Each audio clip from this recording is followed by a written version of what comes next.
ಸರಿ ನಾರ್ಮಲಿ ಎಷ್ಟು ಕೇಸಸ್ಗಳು ಇನ್ಕ್ರೀಸ್ ಆಗ್ತಾ ಇದೆಯಾ ಸರ್? ಕಡಿಮೆ ಆಗಿದೆ. ಒಂದು ತಿಂಗಳಿಗೆ ಇಡೀ ಥ್ರೂಔಟ್ ಕರ್ನಾಟಕದಲ್ಲಿ 250-300 ಬರ್ತವೆ. ಬಹುತೇಕ ಸಣ್ಣ ಪುಟ್ಟ ಬರ್ತವೆ. ನಾವು ಅದನ್ನೆಲ್ಲವೂ ಕೂಡ ಇದು ಮಾಡ್ದಿರಾ ಅಲ್ಲಲ್ಲಿ, ಯಾಕಂದರೆ ಕೆಲವು ಒಳ್ಳೆ ಫ್ಯಾಮಿಲಿ, ರೆಸ್ಪೆಕ್ಟೆಡ್ ಫ್ಯಾಮಿಲಿ ಇರ್ತಾರೆ, ಇನ್ನೊಂದು ಇರ್ತದೆ. ಒಂದು ಸಾರಿ ಸಿಕ್ಕಾಕೊಂಡ್ರೆ ಅವ್ನ ಜೀವನದಲ್ಲಿ ಮತ್ತೆ ಅದಕ್ಕೆ ಹೋಗ್ಬಂಗೆ ಇಲ್ಲಮ್ಮ. ಆ ಕೆಲಸನೇ ಇವಾಗ ನಡೀತಾ ಇದೆ.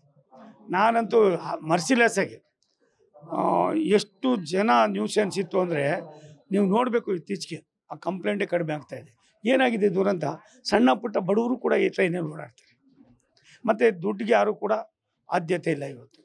ಇಲ್ಲಪ್ಪ ಖಾಲಿ ಇದ್ದಿದ್ದರೆ ನಾವು ಹೋಗೋಣ, ಕುಕ್ಕುಬೆಲ್ ಹೋಗೋಣ, AC ಹೋಗೋಣ, AC 2ನಲ್ಲಿ ಹೋಗೋಣ, ಈ ಥರ ಎಲ್ಲ ಭಾವನೆ ಇದೆ.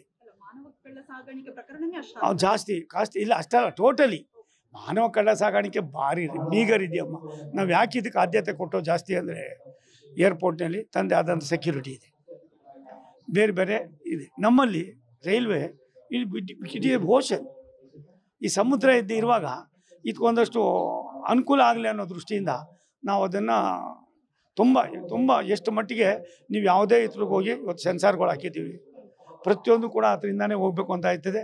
ನಾನು ಕೂಡ ಹೋಗಬೇಕಾದ್ರೆ ರೈಲ್ವೆ ಸ್ಟೇಷನ್ ಹೆಂಗಿದೆ, ಏರ್ಪೋರ್ಟ್ನಲ್ಲಿ ಹೆಂಗಿದೆಯೋ ಅದೇ ರೀತಿ ಸಿಸ್ಟಮ್ಗಳು ತಂದಿದ್ದೀವಿ. ವಿಶೇಷವಾಗಿ ಕೆಲವು ನಮಗೀಗಾಗಲೇ ಸೆಲೆಕ್ಟೆಡ್ ಸ್ಟೇಷನ್ಗಳಿವೆ. ಆ ಸ್ಟೇಷನಲ್ಲಿ ಒಂದು ಸಣ್ಣದು ಕೂಡ ಆಗಬಾರ್ದು ಅಂತ ಅಂದ್ಬಿಟ್ಟು ಪ್ರಿಕಾಷನರಿ ತುಂಬ ತಗೊಳ್ತಾ ಇದ್ದೀವಿ. ಅದನ್ನು ಕುಡಿದು ರಂಪಾಟ ಮಾಡ್ತಕ್ಕಂಥವು ಎಷ್ಟು ಮಟ್ಟಿಗಿತ್ತು ಅಂದರೆ ಅದನ್ನು ನಾವು ಸ್ಟ್ರೈಟವೇ ಇನ್ನು ಮುಂದೆ ಆ ಥರ ಮಾಡಲೇಬಾರ್ದು, ಅವನು ಆ ಮಟ್ಟಿಗೆ ತಂದಿದ್ದೀವಿ. ಎರಡನೇದು, ಕಾನೂನನ್ನ ಎಷ್ಟು ಮಟ್ಟಿಗೆ ಬಿಗಿಯಾಗಿ ನಮ್ಮವರು ಇದು ಮಾಡ್ತಾ ಇದ್ದಾರೆ ಅಂದರೆ ಇದಕ್ಕೆ ಆಯಾ ರಾಜ್ಯ ಸರ್ಕಾರ, ವಿಶೇಷವಾಗಿ ಕರ್ನಾಟಕದಲ್ಲಿ ಪೊಲೀಸು ತುಂಬ ಜಾಗೃತರಾಗಿದೆ. ನಮ್ಮ ಎಲ್ಲ ಕೆಲಸಗಳಿಗೂ ಕೂಡ ಅವ್ರು ಆದ್ಯತೆ ಕೊಡ್ತಾರೆ. ಮಾಡ್ತಾ ಇವಾಗ ಚಿಂತೆ ನಡೀತಾ ಇದೆಯಮ್ಮ. ನಮ್ಮಲ್ಲಿ ಇದು ಮಾಡ್ತಾ ಇದ್ದೀವಿ, ಕೆಳ ಹಂತದ ಅಧಿಕಾರಿಗಳು ಆಯಾ ರಾಜ್ಯದವರೇ ಇರಬೇಕು, ಆವಾಗ ಸ್ವಲ್ಪ ಅನುಕೂಲ ಆಯ್ತದೆ ಸಾಮಾನ್ಯರಿಗೆ, ಮಾತನಾಡೋರಿಗೆ ಅನ್ನೋ ತಂದಿದ್ದೀವಿ.